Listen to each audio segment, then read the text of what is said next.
Good morning everyone. आज हमारे chapter 1 chemical reaction and equation class 10 science का third part आएगा।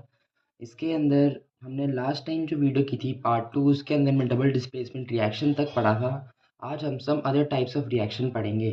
वो इनके ही अंतर्गत आते हैं, लेकिन ये कुछ डिफरेंट कुछ स्पेसिफिकेशंस कैरी करते हैं, इसलिए इनको अलग नाम से हम बताते हैं। तो आज हम इनसे ही स्टार्ट करेंगे। अब आप अपने सामने दे सकते हैं, मैंने प्रेसिपिटेशन रिएक्शन की फुल अच्छी डेफिनेशन लिखी है, प्लस एक एग्जांपल आपको प्रोवाइड किया है। इसको आप नोट कर लें, या आपके नोट्स के लिए ज़रूर काम आएगा।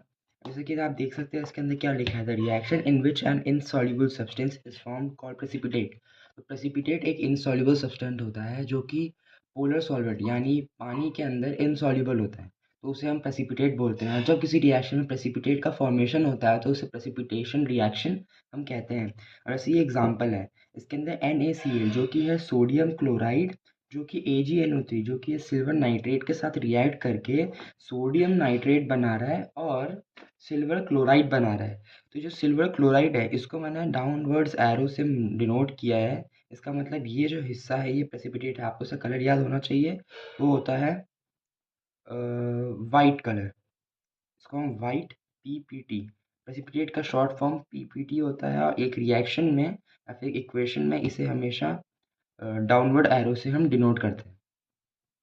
इसका एक और इम्पॉर्टेंट एग्जाम्पल होता है जो कि होता है पोटेशियम आयोडाइड का रिएक्शन। हम जब लेड नाइट्रेट के साथ कराते हैं तो फॉर्म होता है लेड आयोडाइड और पोटेशियम नाइट्रेट। अब इसके अंदर पोटेशियम नाइट्रेट जो होता है ये एक प्रेसिपिटेट होता है, और इसका कलर होता है येलो। ये येलो प्रेसिपिटेट होता है, या फिर इसका रंग हम बोल सकते हैं पेल येलो होता है।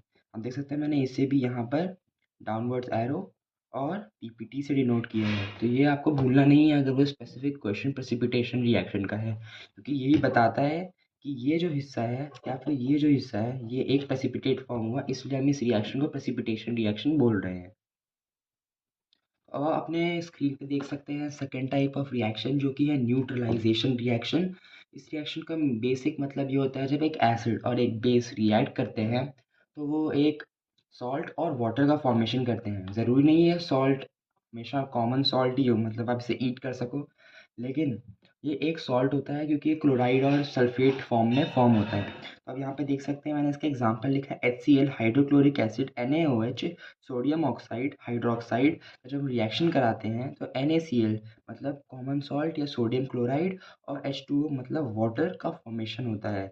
अब आप इसमें एक और चीज़ मैं आपको बताना चाहूँगा कि ये जो रिएक्शन होती है ये एक्सोथर्मिक रिएक्शन होती है, विच मीन्स कि इस रिएक्शन में हीट जनरेट होती है, और जो हीट जनरेट होती है वो डिपेंड करती है कि कौन सा एसिड या कौन सा बेस कितना स्ट्रॉन्ग या वीक है। ठीक है, अब इसको हम एक डबल डिस्प्लेसमेंट रिएक्शन भी बोल सकते हैं। आप में से बहुत बच्चों को ऐसा लगता होगा कि जो हमारा H2O होता है वो हाइड्रोजन और ऑक्सीजन का मिक्सचर होता है, लेकिन अगर हम इस फॉर्म में देखें तो H2O का मतलब होता है H प्लस OH। इसका मतलब ये होता है। तो अगर आप इस वाले रिएक्शन में देखें, तो अगर हम इसमें डबल डिस्प्लेसमेंट देखें तो H पॉजिटिव है, क्लोरीन नेगेटिव है, सोडियम पॉजिटिव है और OH नेगेटिव है। तो ये पॉजिटिव इस नेगेटिव के साथ जुड़ के मतलब H और OH जुड़ के H2O बनाएंगे, और Na और Cl मिलके ये पॉजिटिव और ये नेगेटिव Na और Cl मिलके NaCl बनाएंगे। आपको ये हमेशा याद रखना कि जो पॉजिटिव आयन है वो आगे आएगा और नेगेटिव आयन पीछे आएगा, और H2O फॉर्म होता है H प्लस और OH माइनस। एक और चीज़ याद रखें कि जब भी आपके सामने एक बेस और एक एसिड का रिएक्शन है तो एक सॉल्ट तो बनेगा ही, लेकिन एक चीज़ हमेशा याद रखें कि उसके साथ वाटर ज़रूर बनेगा, क्योंकि वाटर बहुत इंपॉर्टेंट होता है, क्योंकि उसके अंदर वाटर बनना बहुत ज़रूरी होता है। ठीक है, अब हम थर्ड टाइप ऑफ रिएक्शन पढ़ेंगे। अब जो अपना थर्ड टाइप है वो है एक्सोथर्मिक और एंडोथर्मिक का मिक्सचर। जो एक्सोथर्मिक रिएक्शन होता है इसका बेसिक मतलब होता है ऐसा रिएक्शन जिसके अंदर हीट जनरेट होती है। एंडोथर्मिक रिएक्शन वो होते हैं जिनके अंदर एनर्जी अब्जॉर्ब होती है, ये हीट अब्जॉर्ब की जाती है फॉर फर्दर रिएक्शन। अब इसका जो बेस्ट एग्जांपल है वो है न्यूट्रलाइजेशन रिएक्शन। जैसा कि हमने पिछले पार्ट में पढ़ा कि जब हम न्यूट्रलाइजेशन रिएक्शन करते हैं तो depending on the intensity of weakness of the acid और बेस हम लोग ये बता सकते हैं कितनी हीट जनरेट हुई। तो जो हीट जनरेट हुई वो एग्जांपल है एक्सोथर्मिक रिएक्शन का। तो इसका एक एग्जांपल है न्यूट्रलाइजेशन रिएक्शन, या फिर हमारा डेली लाइफ एग्जांपल है तो रेस्पिरेशन, जो कि क्या होता है ग्लूकोज का ऑक्सीडेशन। जब हम ग्लूकोज का ऑक्सीडेशन करते हैं तो हम प्रोड्यूस होता है oxygen, carbon dioxide plus water plus energy. तो आप देख सकते हैं ये ग्लूकोज है। जब मैं इस ग्लूकोज का रिएक्शन कराता हूँ ऑक्सीजन के साथ तो मेरे यहाँ पे एनर्जी निकलती है। तो जहाँ पे भी एनर्जी या हीट जनरेट होती है आउटसाइड आती है तो उसे हम एक्सोथर्मिक रिएक्शन बोलते हैं। इसी का उल्टा एंडोथर्मिक रिएक्शन में होता है। एंडोथर्मिक रिएक्शन मतलब जिनके अंदर हमें हीट देनी पड़ रही है ताकि रिएक्शन आगे चालू रहे। इसका बेस्ट एग्जांपल हम ये ले सकते हैं कि जब हमने, अगर आपको याद हो तो हमने पढ़ा था डीकम्पोजिशन रिएक्शन। अब डीकम्पोजिशन रिएक्शन में हमने एक पढ़ा था सनलाइट वाला फोटोलिटिक, जिसके अंदर ऐसा हो रहा था कि जो AgCl होता है इसका जब हम लोग सनलाइट में छोड़ देते हैं तो ये 2Ag प्लस Cl2 का फॉर्मेशन करता है। तो ये एक टाइप ऑफ डीकम्पोजिशन रिएक्शन है। इसमें जो हीट हमें जनरेट नहीं हुई, हमें यहाँ पे हीट प्रोवाइड करनी पड़ी, तब जाके यहाँ पे ये दो पार्ट्स में डिवाइड हुआ। तो डीकम्पोजिशन रिएक्शन एंडोथर्मिक रिएक्शन का एग्जांपल है और न्यूट्रलाइजेशन रिएक्शन एक्सोथर्मिक रिएक्शन का एग्जांपल है। तो आई होप आपको ये समझ आया होगा। अब हम चौथे पार्ट की ओर चलते हैं। अब जो अपना फोर्थ और लास्ट टाइप ऑफ रिएक्शन है वो है oxidation and reduction reaction. Oxidation का मतलब होता है कि किसी भी रिएक्टेंट या कंपाउंड में या एलिमेंट में जब हम ऑक्सीजन को ऐड कर दें या हाइड्रोजन को उसमें से रिमूव कर दें तो उसे हम ऑक्सीडेशन बोलते हैं। मैंने यहाँ लिखा है, ध्यान से देखें। एडिशन ऑफ ऑक्सीजन और removal of hydrogen is called oxidation reaction. और इसी का उल्टा होता है रिडक्शन, जो कि ये कहता है एडिशन ऑफ हाइड्रोजन और removal of oxygen is called reduction reaction. या तो आप ऑक्सीजन को ऐड करें या हाइड्रोजन को रिमूव करें, दोनों ही ऑक्सीडेशन है। या फिर आप हाइड्रोजन को ऐड करें या ऑक्सीजन को रिमूव करें तो वो रिडक्शन रिएक्शन है। अब इसके अंदर एक और टर्म्स आते हैं, वो है ऑक्सीडाइजिंग एजेंट और रिड्यूसिंग एजेंट।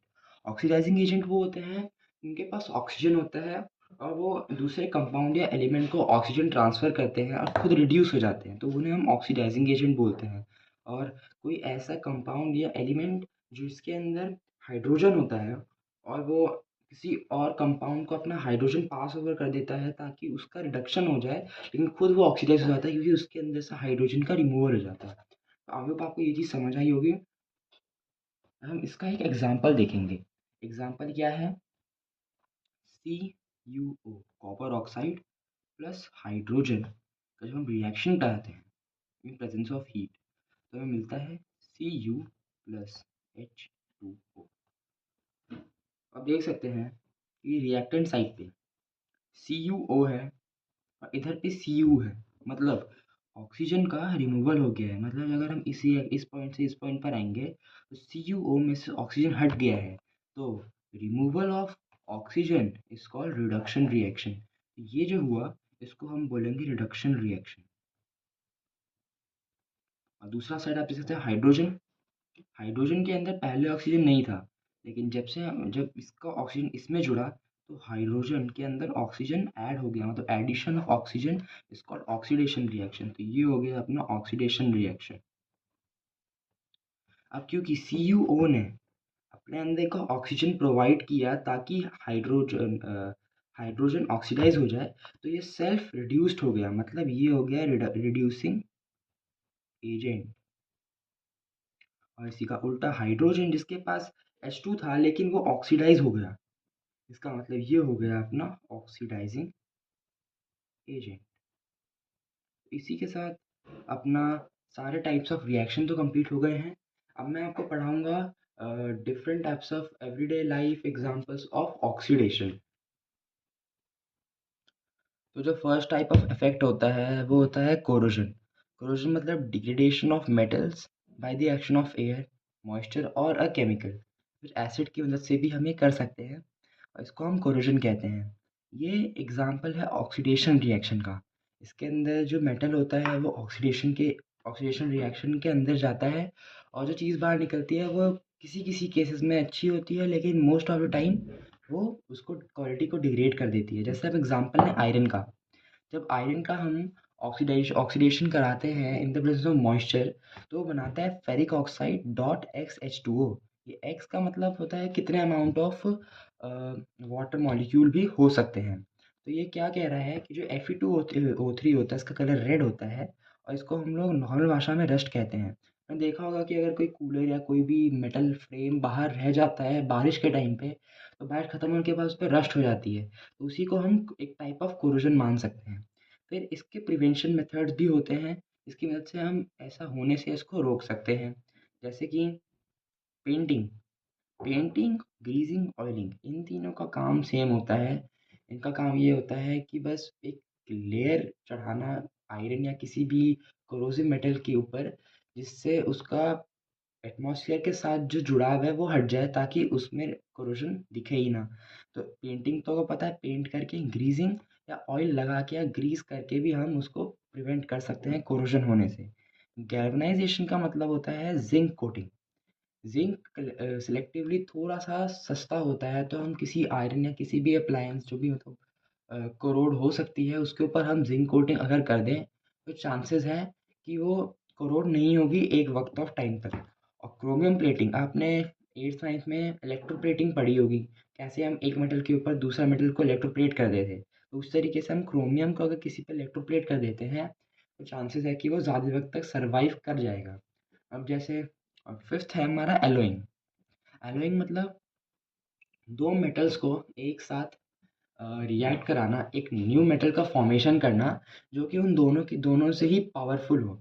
अगर हम आयरन देखें या स्टील देखें, हम स्टेनलेस स्टील बोलते हैं, जो कि ज़्यादा पावरफुल होता है। इसलिए ज़्यादा पावरफुल होता है क्योंकि उसके अंदर डिफरेंट टाइप्स ऑफ मेटल्स मिल के एक स्टील बनाते हैं। तो उसमें आयरन का कंटेंट भी होता है, उसके अंदर निकल कंटेंट भी होता है, उसके अंदर थोड़ा सा अमाउंट ऑफ कार्बन भी होता है। तो वो जो new type of metal form होता है, वो इन सबसे ज़्यादा पावरफुल होता है और नॉन कोरोसिव होता है, मतलब इतना आसानी से करोड नहीं होता। तो ये कुछ प्रिवेंटिव मेथड्स हैं जिनकी मदद से हम ऑक्सीडेशन को प्रिवेंट कर सकते हैं इन मेटल्स। इसके अंदर एक और चीज़ पूछी जाती है कि जो Fe होता है, उसका ऑक्सीडेशन होने के बाद क्या बनता है, ऑक्साइड बनता है, जो कि हमारा सिल्वर होता है। इसका ऑक्सीडेशन होने के बाद ये सिल्वर सल्फाइड बनाता है। और जो अपना कॉपर होता है, इसका ऑक्सीडाइजेशन के बाद ये हमें बना के देता है कार्बोनेट। तो Fe का ऑक्सीडेशन होता है, ये तो आपको पता ही होना चाहिए, लेकिन आप ऐसे याद कर सकते हैं कि सिल्वर S और सल्फाइड भी S, कॉपर C और कार्बोनेट भी C। इस तरीके से आपको इन तीनों का तो मेजरली याद करना ही पड़ेगा। अब हम पढ़ेंगे सेकेंड टाइप ऑफ इफेक्ट, जो कि है रैंसिडिटी। अब हमारा टॉपिक है रैंसिडिटी, जो कि चैप्टर का भी लास्ट टॉपिक है। ये भी एक टाइप ऑफ ऑक्सीडेशन का ही इफेक्ट है, जो कि हम डेली लाइफ में देखते हैं। जैसे आपने देखा होगा कि कोई भी फूड मटेरियल जिसके अंदर ऑयल कंटेंट होता है, अगर वो कुछ वक्त बाहर छूट जाता है, तो उसका टेस्ट और स्मेल पूरा चेंज हो जाता है, वो फीका सा पड़ जाता है। तो उसी प्रोसेस को हम रैंसिडिटी कहते हैं।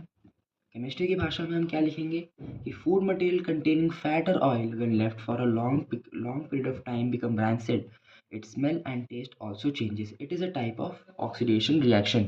इसके प्रिवेंशन करने के तीन मेजर तरीके हैं। एंटीऑक्सीडेंट्स को रखना, एयर टाइट कंटेनर्स के अंदर अपने फूड मटेरियल को क्या बोलते हैं, प्रिवेंटिव मेथड्स की तरह एयर टाइट कंटेनर्स में उन्हें सेव करना। या नाइट्रोजन पैकिंग, कोई भी पैकेट फूड होता है तो उसके अंदर कोई नेचुरल एयर नहीं भरी जाती, उसके अंदर स्पेसिफिकली नाइट्रोजन गैस भरी जाती है, क्योंकि ये एक लो रिएक्टिव गैस होती है। तो ये फूड मटेरियल के साथ रिएक्ट नहीं करती, और फूड मटेरियल ज़्यादा वक्त तक प्रिवेंट रहता है फ्रॉम ऑक्सीडेशन या रैंसिडिटी। तो इसी के साथ अपना जो ये चैप्टर है वो अभी ख़त्म हो गया है। नेक्स्ट पार्ट में इसके क्वेश्चंस मैं आपको सॉल्व करवाऊँगा, तो please wait for some time. Thank you.